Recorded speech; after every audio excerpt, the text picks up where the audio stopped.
I remember getting my first record deal and like thinking, I'm going to pop the champagne, I'm on my way. And it's really just the beginning. You sign a record deal and the work begins, for yourself. To think that you sign a deal and they're going to do it for you, it just doesn't happen that way. Welcome to the Female Entrepreneur Musician Podcast with Bree Noble.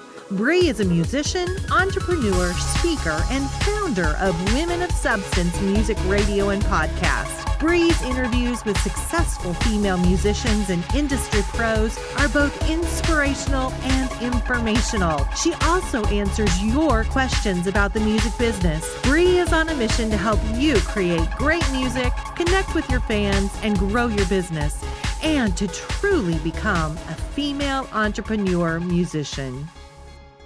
Hey, what's up? This is Bree Noble, and you are listening to the Female Entrepreneur Musician Podcast, where we learn how to make great music, how to connect with your audience, and how to grow your business. I'm excited to get to my interview with JES. But first, I want to direct you to FEM09.com. That's Female Entrepreneur Musician, FEM09.com. There's lots going on there. We've got some webinars going on. We've got some free training. So check that out. We've got a free resource to help you grow your income in your music business.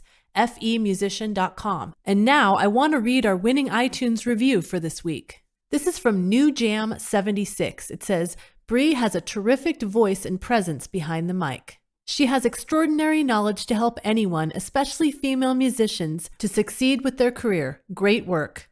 Thanks so much, New Jam 76. Now please contact me at Bree@FEmusician.com and I will get you in touch with your prizes, which are some merch from one of our artists that we've had on the show. And now to my interview with JES. In a world where few have the vision, creativity, and willpower to carve out a distinct niche, JES has excelled in exactly that. Since her legendary release of As the Rush Comes, with her band Motorcycle redefined the landscape of electronic dance music, JES has put out a relentless string of hit songs, including 3 Billboard #1 smash hits. She's also a DJ for the Unleash the Beat podcast that plays on over 50 radio stations. Now here's my interview with JES. So that's a little bit about JES. JES, is there anything personal that you'd like to share about your music journey that's not in your bio?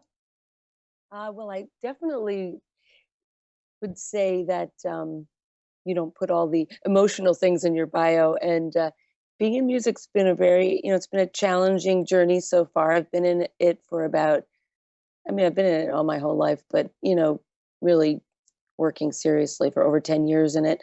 And I know a lot of artists say that music can be therapy to them. And I think it has been. I'm a bit of an emotional person, but I think it really helps my art.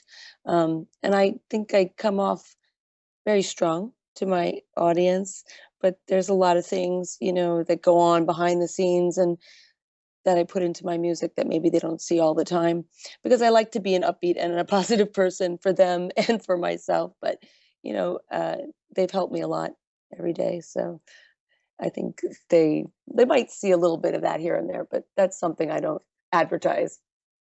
I think our listeners can definitely identify with that. You've got a stage presence and then you put a lot of your emotion into your songs, but you try to be upbeat on stage. That makes complete sense to me. So how did you get started in music?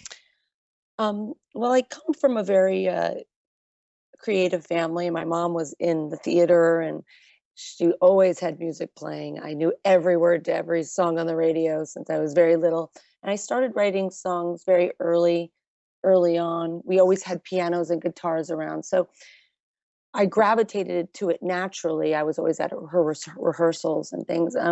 It wasn't until my early teenage years that I think I just completely focused on it. I had been doing voiceovers and had been involved. I had an agent for commercials and things like that. So I always was trying to be in a career that was creative.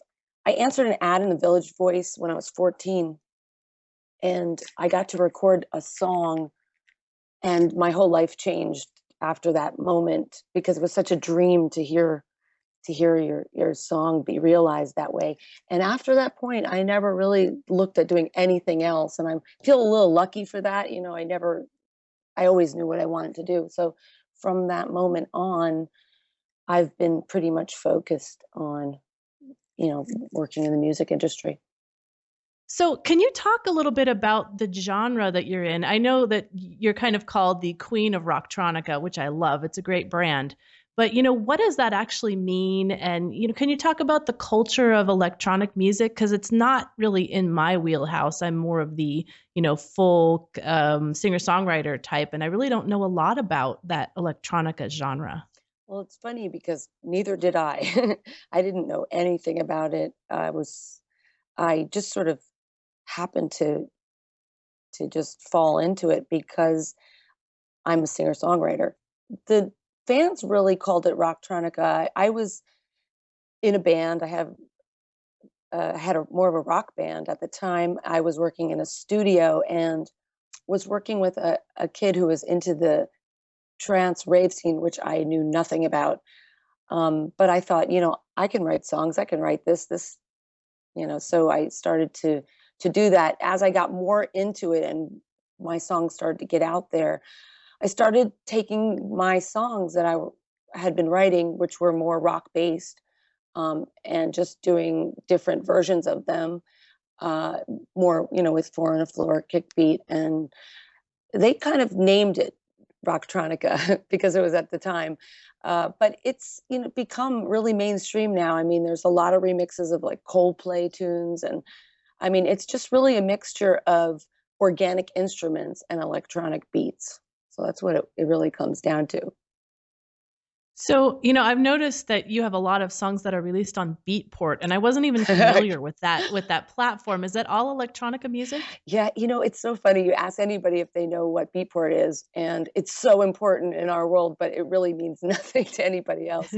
So it's crazy, to be on. It's important to be on that chart when you're in this genre. Yeah, it's just mainly for DJs and just lovers of electronic music, and you can get things on iTunes as well.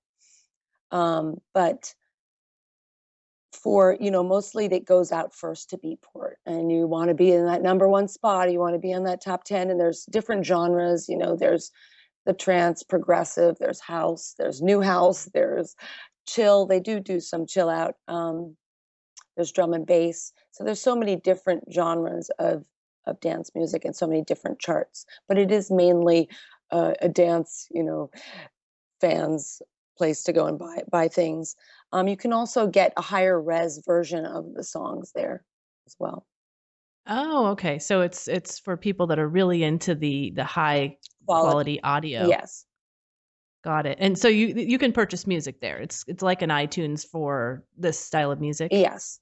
And I think it's really interesting to go and check out the different charts and different types of music, for the different type of fans to do that. But, a lot of my fans still go mostly to iTunes as well, um, as Beatport. So you've been doing this for 10 years and you started when you were 14. So how long have you been doing it like full time? Well, I really have been, it's so crazy. My life is so get up and work on music till 2 o'clock in the morning and go, it's just constant. And I think I really can't remember a time that it hasn't been like that. I'm kind of a workaholic person, in that way, but I'm so addicted to making music and creating things that it doesn't even seem like work. But after I recorded that, I started recording a lot more with the person that I recorded with. I am from New York, so I was going out at an early age, and just meeting people. I had gotten a couple of different managers, a lot of ups and downs. I remember at 14 thinking, "Oh, at 18 I'm going to be set."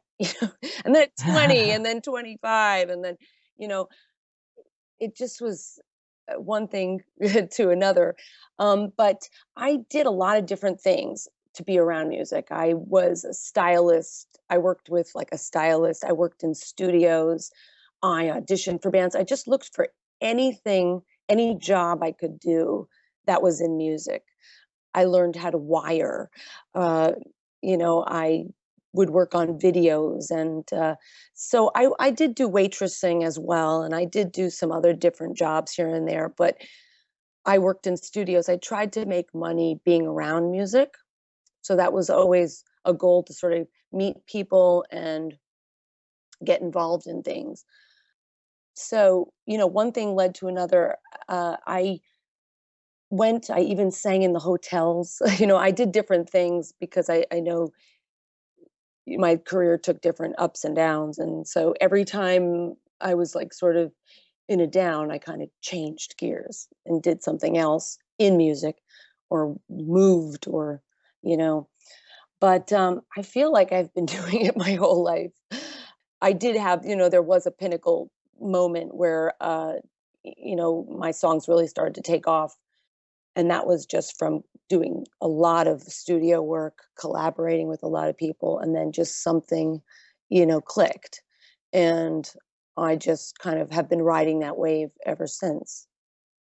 And so now you are pretty much full time. You're not having to sing at hotels and, that type of thing now, right? You've got the full-time gig. And what would you say like a typical day of what you do in music right now is?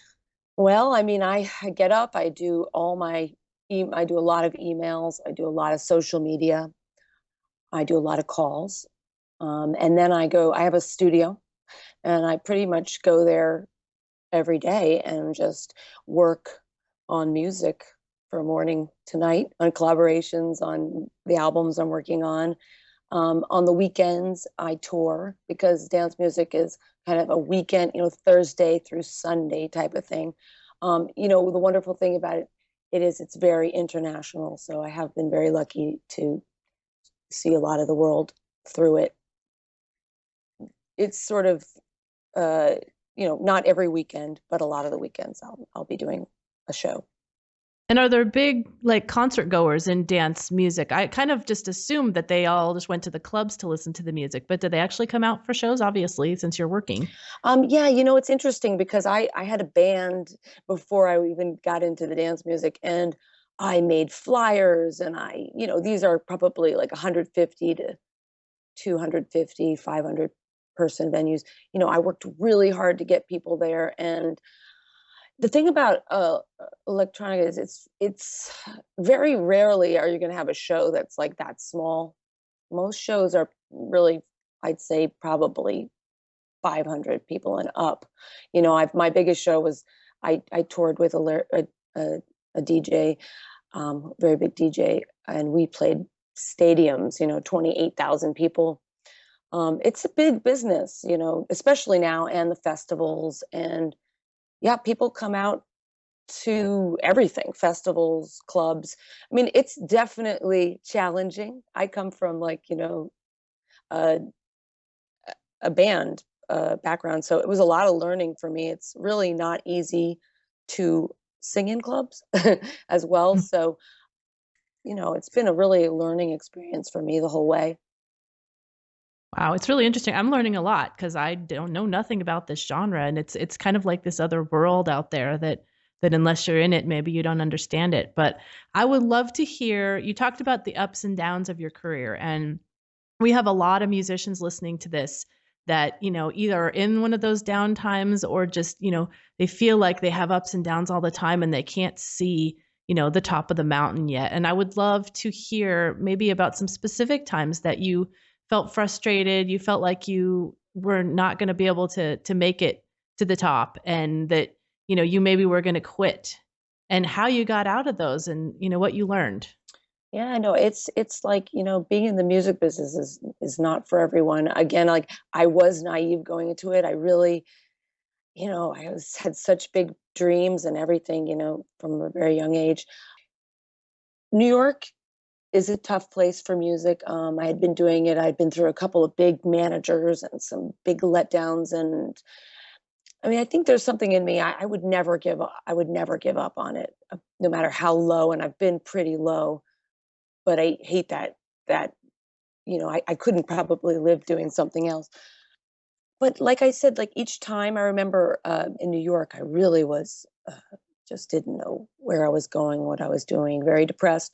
And I moved to an island and sang in the hotels and sang with the local rock band. And, I just changed it. You kind of got to make a big turn and do something else. If something's not working, change it. I did have some friends on that island. So, I was looking for places to go and get away and sort of gather my thoughts and do something different. So I did that. I did that for a year and I loved it. I learned a lot. I didn't know standards. I sang standards and stuff. And then I moved back to New York and I still was a little bit in the same place. And so I took a trip to LA, and I am a fierce New Yorker. I would never live in LA, but I kind of opened my eyes. It was during like the really alternative rock period was very big here. And I was doing a little bit more pop R&B in New York. And so I got a band and started, you know, doing more of the band thing. And that was very hard. I think if you don't expect it to be fair and easy, it's easier because it's really not an easy business to be in. Most importantly, it's really important to have support, to have a team around you, to have friends that believe in you and, a team that works with you that believes in you because that's going to get you up in the morning and continue what you're doing. It just Those are some really good points. I really like the points that you made about having a support team, number one. When did you kind of get a support team? I know when we're all starting out, we can't afford a support team and we're just trying to do everything on our own. What point were you at when you felt like it was time to do that? Well, I mean, even when I recorded my first song, I I got the support, from the person who had that studio, which who I didn't know. I kept on meeting people. I mean, I guess people liked my voice a lot. It's a little different now than it was then. So people did gravitate and give me support for that. I used to like do like demos for others, for like professional writers. And so I met a lot of people through that. I mean, I think you have to seek out people to work with and who are in the business. And you can these days because there's the internet and there's just so much at your fingertips. But I think it comes with friends who believe in you. I mean, my team was more, yeah, probably friends and people I'd met along the way that I shared the creative process with. And then it gradually became people who started to work with me on a more serious level and who just believed in my vision as well. I mean, I just kind of picked it up along the way, and the people that really are with me stuck with me. But I think it started with the friends, supportive friends first and foremost. Did you have any particular mentors that really helped you that you found along the way? I was looking at that. I didn't really have any mentors, really. I mean, I had people you know, artists I loved, and I remember getting a book on Madonna's like career, like how she crafted her career, and things like that, and reading things. But I think it was really just very much a learning experience, and just uh, meeting a lot of other artists along the way and seeing them in their craft and how they're working their career. And that was a lot of people just that I had done shows with in New York and in LA, and how they were so tough and just kind of kept on going. And, that's really how you have to be. For sure. Is there anything you know now that you wish you would have known when you started? Well, I think I wish, everybody has something to say. um, and I think to listen to your instinct more and take less advice from people, because people will always tell you things that can be so confusing. And I think I was so easily manipulated and kind of, you know, that I wish I was just a little more strong in my beliefs here and there. Also, I was shy person growing up, but you can't really be shy and be in the music business. So I really just pushed myself to do things, took a deep breath and just did them. I think I would have worked on my confidence a lot early on, a Now, little to bit be more. fair, you started when you were very young, so everybody has growing to do. But that's some good advice that you do need to be strong because people will try to insert themselves upon you and your values and things. And if you're not strong in your position, I think that can be dangerous. Yeah, so much. I mean, it's taken me on twists and turns and things, I wouldn't have maybe done or worked on projects, here and there. And just like it can really stop your creative process and doubting yourself is like the worst. And I know artists are some of the most insecure bunch of people, although people don't see that, but we are.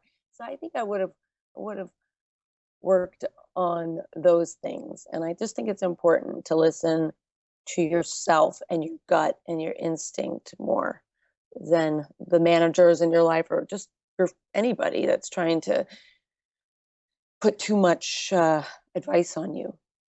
It's true, and I think it's also a good exercise to read your good press more often because I think we get down on ourselves. I mean, if you look at your YouTube, I mean, Never I was do. looking through it and I'm like, "Oh my Yeah. god," like people are Uh, just like, "Her voice is the best thing I've ever heard. I wish, all I want to do is be more like her when I become a vocalist." You have some great press out there. You should keep reading that and then just don't pay any attention to any of the bad press. Well, it's weird because YouTube's one of the hardest places. I mean, I think I sent my mom to something, and she was like, "Oh my God," because it was mixed, with some really terrible things. But I actually don't read anything, and I do not Google myself. I know some people are really obsessed with that stuff, and I just don't because I'm too sensitive.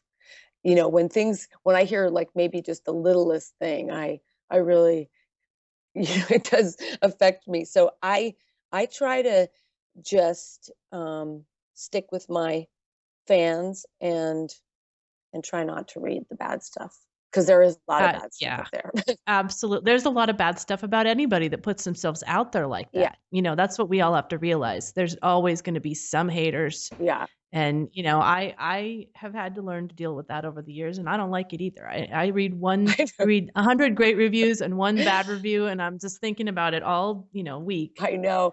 It's funny. My friend that works with me, she's like, "Well, I think Twitter is so, you're so close to your fans and all the time. And usually there's a lot of good stuff, but I think we've started to get some nasty stuff. And she's like, now you're doing really good because when they start being like that, then you've hit like a different level. That's so true. You've made it when you've Yes. actually found your first hater. Yeah. So Well, what do you think makes you unique as an artist? Aside from being in the genre that you're in, what do you think makes you, stand out? Maybe that your fans would gravitate toward you for. um, I think I really always am very critical of myself. I really work from my heart. If I don't believe it, if I don't believe what's on that tape, what's coming back through those speakers, I know my fans aren't. And I really will work on something until I I feel it. So, you know, I'm I use that for my guide and I think that my listeners hear that. I think that's important. I listen to myself all the time, so I'm very bored of my own voice. But I think, it's important to have a sound. And when someone hears you singing, they know who you are. And so I think that is important. I think people know my voice. So I think that's probably a little unique, even though I might think it is. No, I think your voice is very unique. I'm curious though. So your name, the artist name that you go by, Jess, right? Hmm. Do you ever have trouble with that because it's so many people are Jess this and Jess that and Jessica and do people I, have a I, hard time I, finding you? well, I mean, it's capital J, capital E, capital S. There are a lot more Jesses now. And it is, yeah, I do think I was in a band before called Motorcycle, and I had a very big song, and I was really loved being in this band. I loved being sort of not Jess. I liked being Motorcycle and the motorcycle girl. I kind of really loved that. And even though I had started out to be a solo performer, I found that really refreshing to be kind of part of something. Um, when that broke up, I had to sort of redefine myself out there again and get people to know my name. So it's been, yeah, it's been a little tough because it is not like, something very strange. But if you Google capital J, capital E, capital S, you will find me right away. We put a lot of time and effort into that. And, you know, uh, I do think it is a little bit, has made it hard, but we're doing pretty well so far with it. Yeah, you guys are definitely doing Yeah. well because I that's true as long as you put it in there correctly. But I see so many artists all the time, and Yes. their name is some like two generic names, or there's they haven't checked to make sure there's other bands named that. And Yeah. in the online world, it's global, and you have to know that you're the only one of that, or you can somehow distinguish yourself.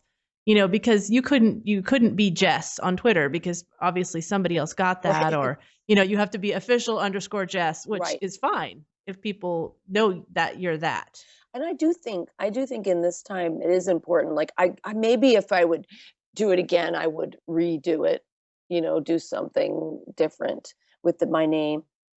And I do actually have a couple of other projects. I work on some other projects. I do mashups under Taxi Girl.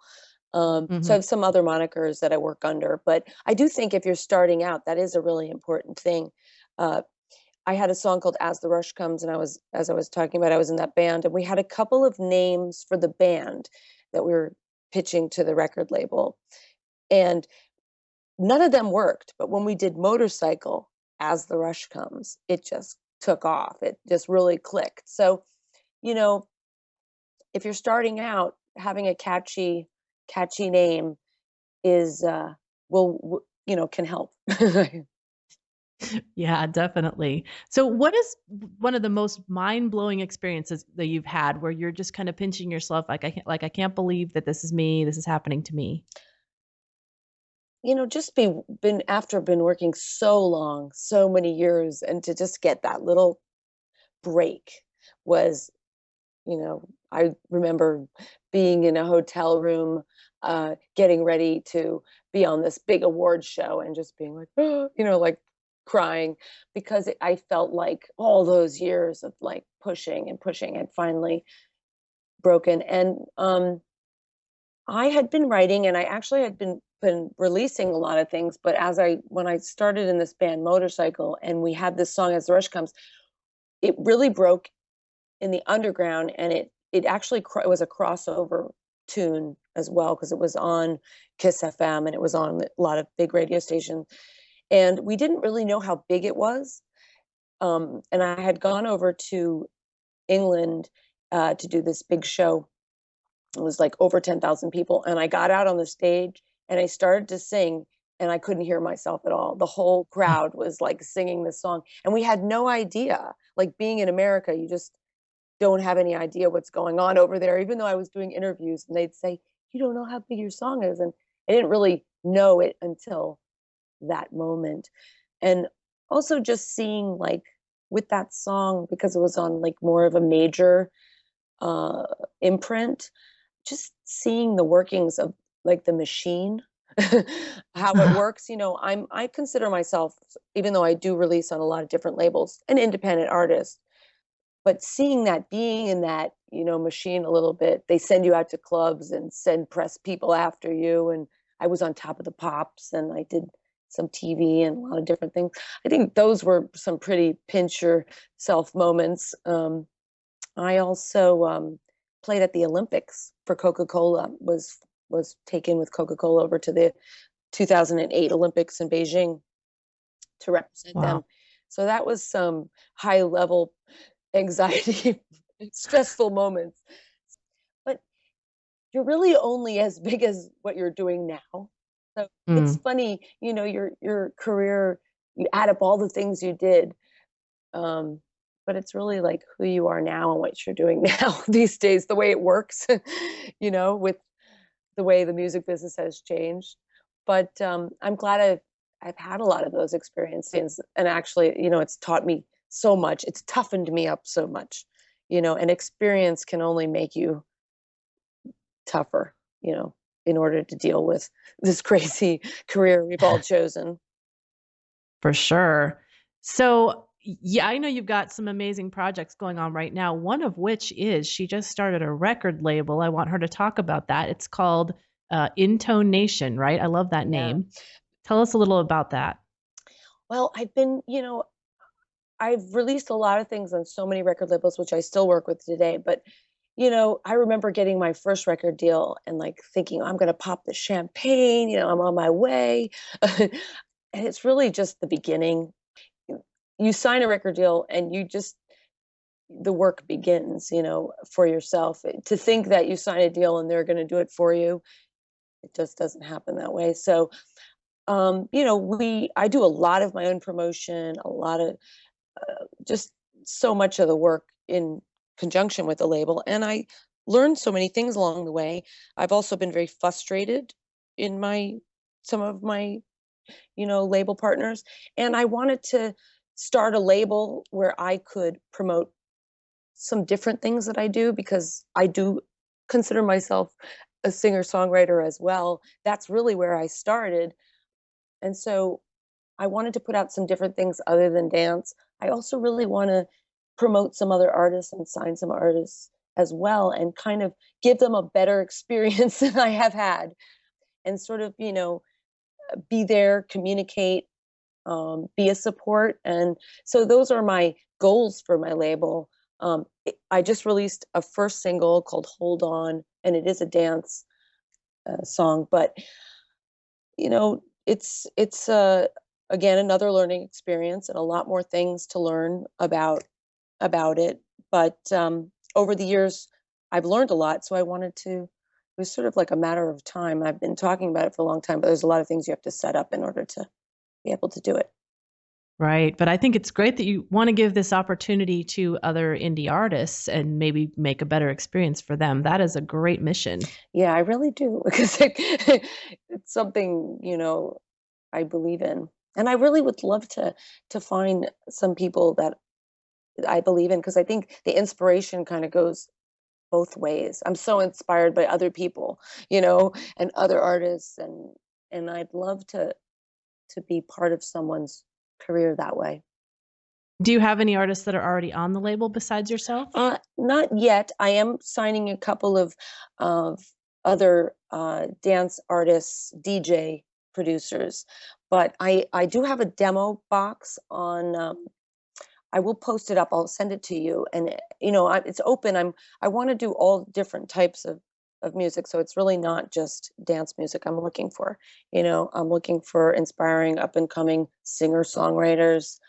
I also have a beautiful studio in LA, and I'd love, to be able to have them, work with them in my studio as well. So I'll give you that information, because you can submit to me. And so, it's going to be a slower process, because I want to believe I can add something to their their career and do something for them. So, but I have big hopes for it, down the line, 5 years from now.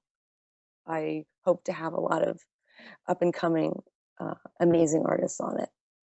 That's exciting. Now, are you looking for people that have already kind of developed a following? Because that seems to be what labels are looking for these days. Or are you actually thinking you can develop someone from scratch and get them a following? And Well, I think I could, I think I could help both ways. I think I have some knowledge about social media and how to build, you know, a following.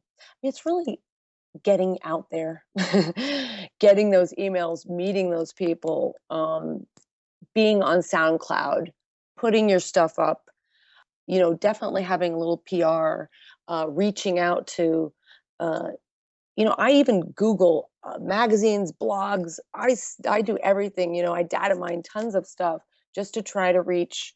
You send out 100 things, you might get 2, 3 back. I think even meeting you and learning about women of substance was one of those things. I think it was even I've seen how you've grown your own radio station and your blog and everything over the years.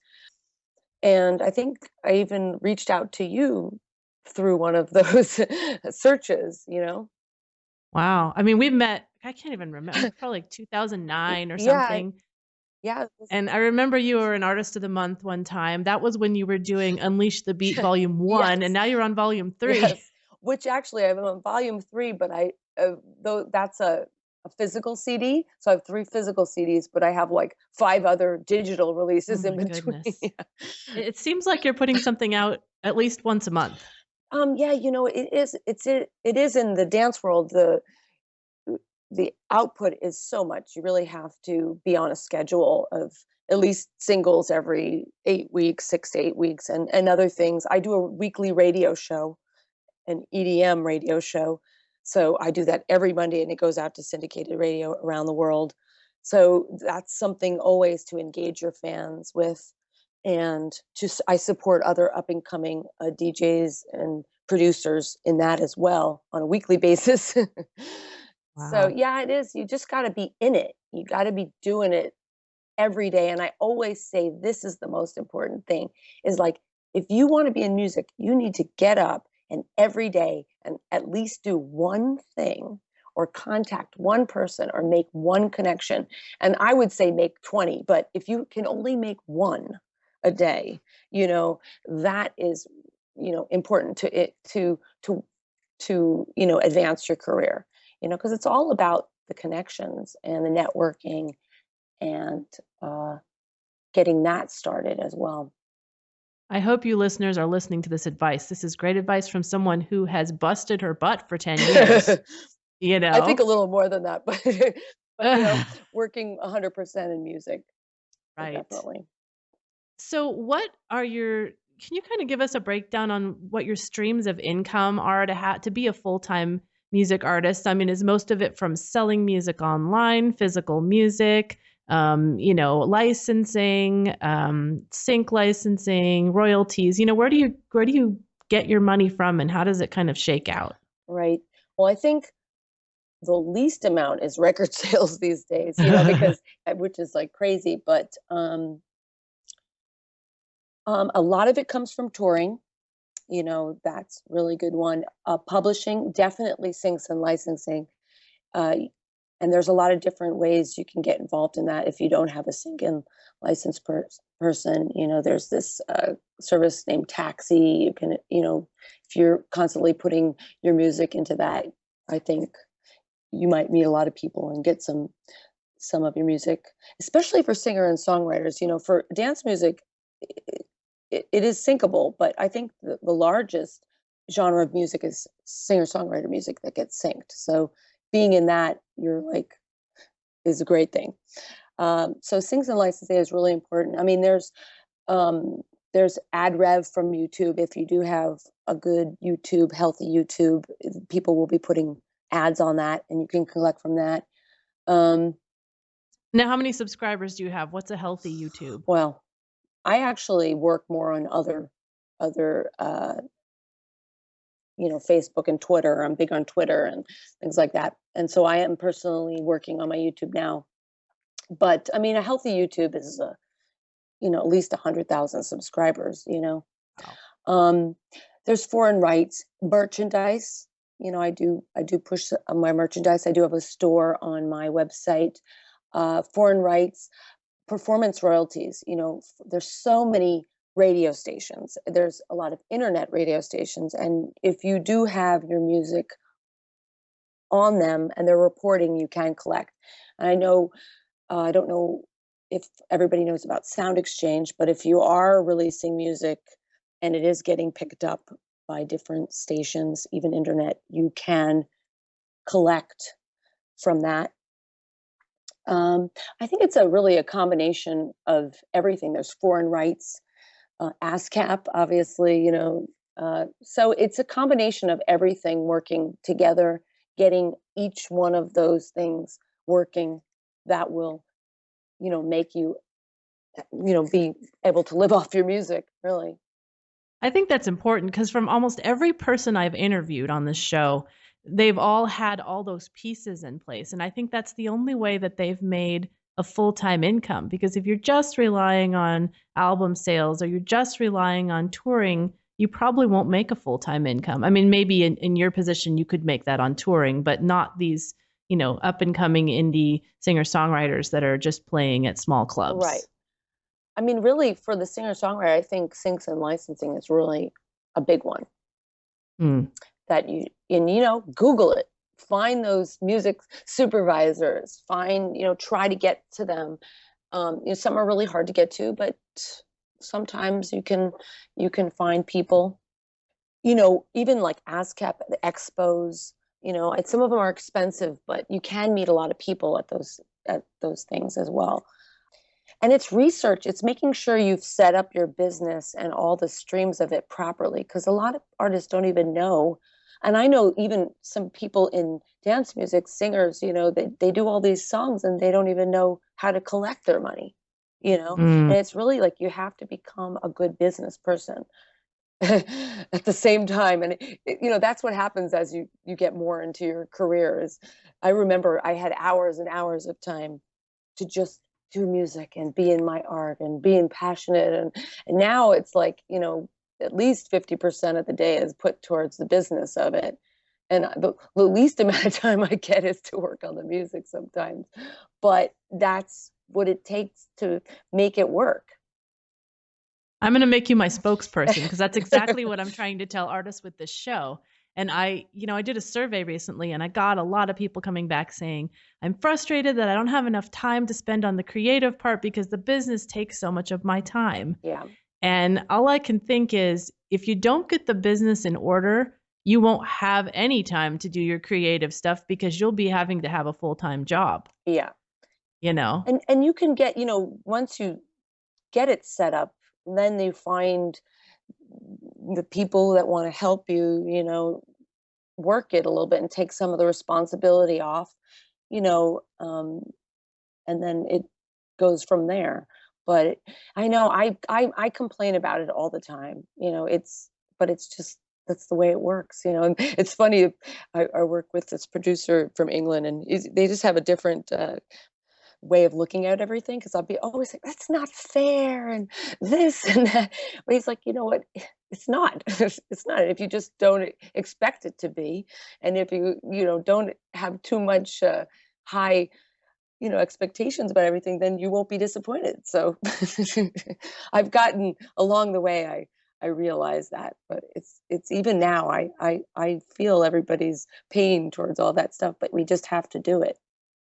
That's a good point. I mean, yeah, a lot of things aren't fair, but we have to move forward based upon what we have, Yeah, and right? music We is a can't just business. wallow in complaining all the time, which I see a lot of. Right. I mean, it's hard. It's hard. That it's just the fact.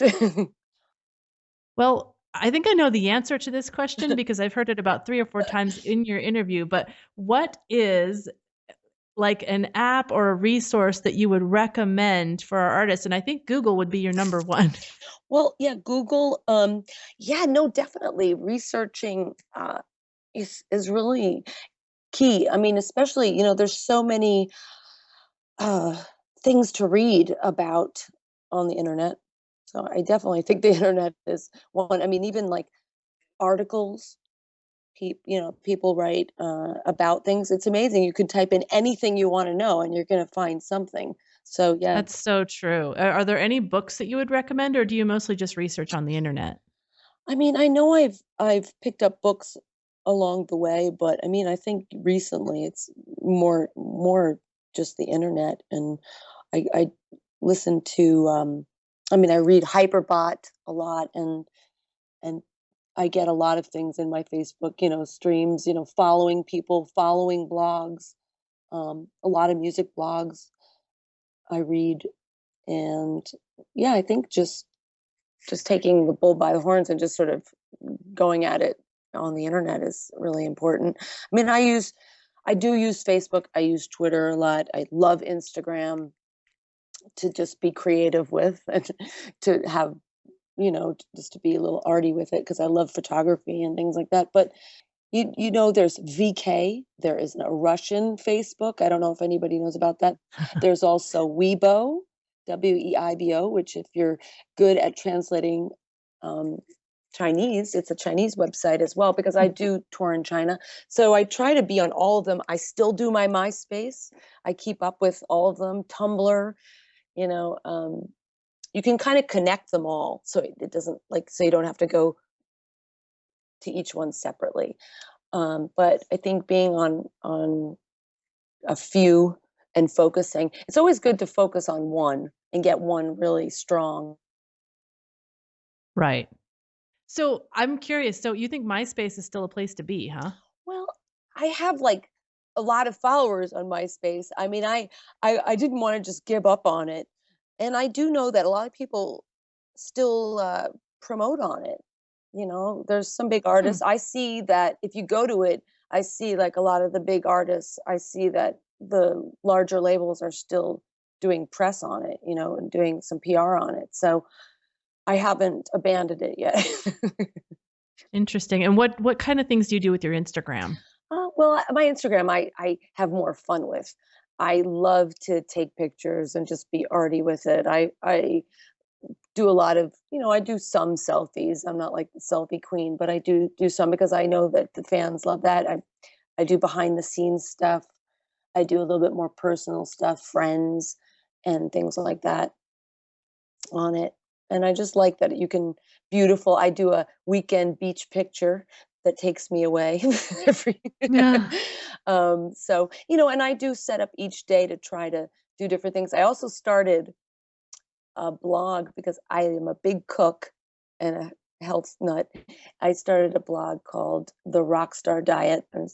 I'm building it, but I did publish it. So because I find cooking is therapeutic as well. And we do have a kitchen at the studio. So it's like I can sing and then I can go and be more creative in the kitchen and go back and forth. That's fun. This seems to be a theme because the first interview I had was with Erin Dickens, and she has a Oh, whole yeah. she's a jazz singer and she does sizzle and swing, Oh, which is wow. a combination of her passion for cooking and music. That's so cool. I'm going to check that out. Definitely. She even has her own line of spices, which I think is awesome, like these rubs and stuff that you can buy. That is amazing. Yeah, I think you should look into that. Well, I have had a great time talking to you. I can't believe we are almost finished. I just want to give you a chance to let people know where the best places are to find you. And also, you're going to give me that link for the Dropbox, right? Because I think some people will be really interested in submitting their music to you. Yeah, definitely. Well, my website is officialjes.com. I am still on Facebook at facebook.com/JES official. My Twitter, I'm very big on Twitter, is Twitter slash official underscore JES. My SoundCloud is easy. It's just SoundCloud/JES, Ooh, you SoundCloud.com/JES. got I that got one. that one, yeah. um, and, you know, pretty much from my website, you can find all the other social sites from there. Which is how it should be, Yeah, people. Make sure exactly. they can find you. Yes, very important. Well, it has been awesome talking to you. You've had so much insight, especially from the vantage point of being so long in this career and, now having a record label. So I can't wait for our listeners to hear this interview. And I want to thank you so much again for being with me today, Oh, Jess. thank you so much, Bree. It's so great to hear your voice, and congratulations on all your success with Women of Thank Substance. you. Great, great, great radio station and everything. You're a wonderful host. Thank you very much. Now go out and make great music, connect with your fans, and grow your business. Female Entrepreneur Musician has been brought to you by FEM09.com and FemaleMusicianAcademy.com. With editing by Bree Noble and music by Stella Ronson.